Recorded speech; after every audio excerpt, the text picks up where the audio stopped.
তিনতলার ভাবির বাসায় বিরিয়ানি রান্দা হইছে। সেই বিরিয়ানির ঘ্রাণ পাইয়া মুই একাল তিনতলায় চইল্যা গেছি।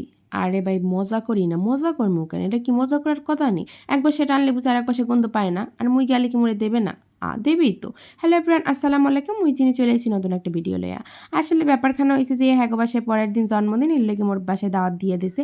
কারণ ছোট্ট একটা কিউট বাবু আছে, সেই বাবুটার ১ বছর পূর্ণ হইবে। তো দাওয়াত খেতে তো যাওয়াই লাগে। শুক্রবার দিন সকালবেলা রান্নাবান্না করে খাওয়া দাওয়া করে রেডি টেডি হইয়া বাচ্চাকে রেডি করাইয়া এবার নিজেও রেডি হলাম। আর নিজের আবার একটুখানি সুন্দর করে আয়নায় দেখতে আসলাম। যদিও মুই আসলে এরম করে তো আর যাবো না, যাইতে তো হইবে খুব একটু সুন্দর টুন্দর ভাবি, মানে দেখেন মুই কাল সিমসাম রেডি হয়ে গেছি। একালে হ্যান তো আর বেশি হাজন টাজন চাইবে না, কারণ একটা বাবা আছে না দুইটা ঘুরে গেলার মা, মনে করেন এরম একটু সুন্দর করে গেছি, কিন্তু বেশি হাজি নাই, কিন্তু লিপস্টিক দেখেন না দিই নেই। এরপরে চলে গেলাম তিনতলায়, মানে তিনতলায় যাইতে কি আর সময় লাগে, গেলাম যাইয়ে দেখি একটা রেড কার্ড সুন্দর করে সাজাই থুইছে, কিন্তু গাড়িটা দেখে কাল মোর চড়তে মোর লাগছে, কিন্তু মোর তো আসলে সাইজ মামালা বলো আসলে এর লোকে চড়তে পারলাম না। তো ঘুরে কারা এটার দড়ি টুড়ে দেখতে আসলে সুন্দরই হয়েছে গাড়িটা, আর বিশেষ করে লাল মোর এককাল বেমালা পছন্দ। তো এরপরে হ্যাঁ আমার সুন্দর করে সাজাই দিছে। বাবুর বাপ মায় বাবু সবার ছবি টবি আছে, দেখতে সুন্দরই লাগতে আসলে। তো এই ঘুরে টুরে দেখলাম, আর বাপিটা রেডি হইতেছে, এখন এখন রেডি হওয়া হয় নাই। তো দুপুরে আয়োজন আসলে, কারণ এক পাশে অনেক মেহমানরা আবার বিকেলে চলে যাইবে অনেক দূরে, হ্যাগো অনেক মানে উত্তরাঞ্চলে বগুড়াতে বাড়ি।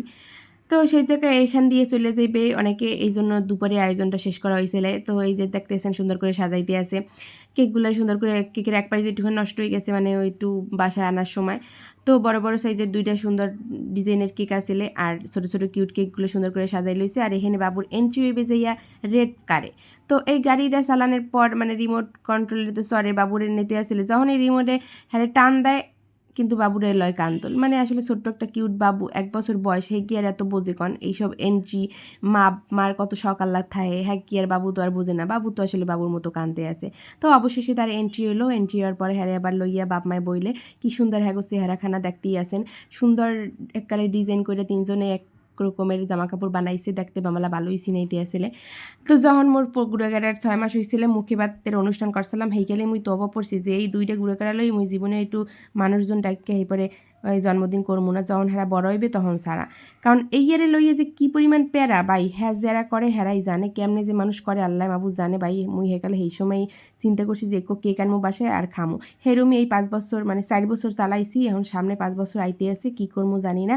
এখন তো হেরা একটু বড় হয়েছি, কিন্তু হেরম বড়ও তো আর হয় নাই। তো এখানে আবার বাবুর একটু খাওয়াইতে গেলাম গুঁড়ো লই টুইলা, কিন্তু আমার গুঁড়োগাড়া তো বেমালা ভদ্র হেলে গিয়ে আসলে ভদ্র মতন বইয়ে থাকতে চায় না আর কি। যাই হোক এরপর বাবুদের একটুখানি মুখে দিয়ে এরপরে এই যে দেখতে আছেন কিউট বাবু দুইজনেরই আবার কিউট কিউট কাঁপতেছে খাইতে। এরপর হ্যাগুলো কতক্ষণ আসলাম, কিন্তু হ্যাগুলো কি আর থাউন যায়, এরপর বাসায় আই পড়ছি। আর বাপি কইছে আচ্ছা পার্সেল বাসায় দিয়ে মনে, আসলে গুঁড়োগাড়া থাকলে যাওয়া হয়, শান্তি মতন খাওয়ানো যায় না। এরপরে এই বিরিয়ানি বাসায় দিয়ে গেছে, তো ব্ল্যাকবেরি রেস্টুরেন্ট দিয়ে বিরিয়ানি আনছে। তো বিরিয়ানিটা কিন্তু আসলে মুই গন্ধ পাইনি, মুই আমনেগুলোকে এমনি মজা করতে আসলাম, কারণ বিরিয়ানিটা রান্না হয়েছে দিয়ে রেস্টুরেন্ট হয়েছে কমনে দূর, মন নাহের গন্ধ তো আর শিয়ালের মতো না এত দূর চলে যাইবে। যাই হোক এবারে বিরিয়ানিগুলো কিন্তু মজাই আসলে, খাইয়া লই আবার একটু সাদে গেলাম আর একটু হাইজে টাইজে, কারণ সেই সময় তো আর বেশি হাজতে পারিনি। একটু লিপস্টিক টিপস্টিক দিয়ে কানের দুল টুল দিয়ে এরপরে গেলাম একটুখানি ফটোশ্যুট করতে, কারণ মোর আবার লেন্সটা রিভিউ দিতে হইবে। তো এই চিন্তা করে আর ফটোশ্যুট করে টুরে বাসায় চলে এলাম। আজকের মতো এখানে বিদায় নিচ্ছি, আল্লাহ হাফেজ।